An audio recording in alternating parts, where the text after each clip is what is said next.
প্রিয় দর্শক, আপনারা অনেকে জানতে চেয়েছিলেন গাজীপুর আর শালবন আসলে কেমন, দেখতে কেমন। আসলে ঢাকার ঠিক উত্তরে এই শালবনটি অবস্থিত।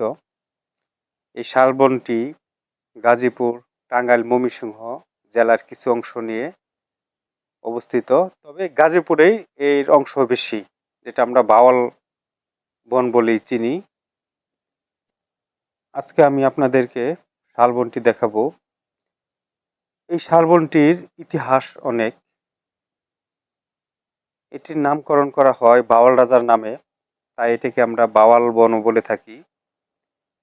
১৯৫০ সালে জমিদারি প্রথা উচ্ছেদ হওয়ার পর থেকেই এর মালিকানা চলে যায় সরকারের হাতে।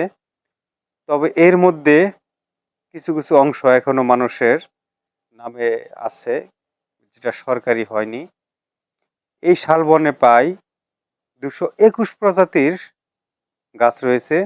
তার মধ্যে অন্যতম হলো এই শাল গাছ, যেটা স্থানীয়ভাবে গজারি গাছ বলা হয়। দেখুন কত সুন্দর, শালবনের মাঝখানে এরকম ধানের জমি, সবুজ শ্যামল। দেখেন কত সুন্দর শালবন দেখতে। এক সময় শুনতাম যে এই শালবনে নাকি বাঘ ভাল্লুক পাওয়া যেত।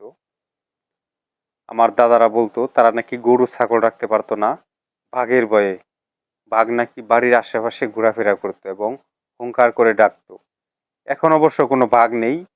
এখানে বানর এবং কিছু শেয়াল ছাড়া আর কোনো বন্য প্রজাতি মনে হয় এখানে নেই, বা আমরা এখন আর চোখে দেখি না যে বাঘ ভাল্লুক বা এই ধরনের কোনো কিছু দেখি না, আমরা হাতি বা এই ধরনের কিছু দেখি না। তবে শালবনে এখনো অনেক গাছ রয়েছে, কিছু ভূমিদস্যু এবং কিছু মানুষের কারণে গাছ এখন আগের মতো নাই। তারপরেও যেসব গাছ রয়েছে আপনারা দেখেন, ভিডিওতে দেখেন, শালবন, এগুলো হচ্ছে শাল গাছ বা গজারি গাছ।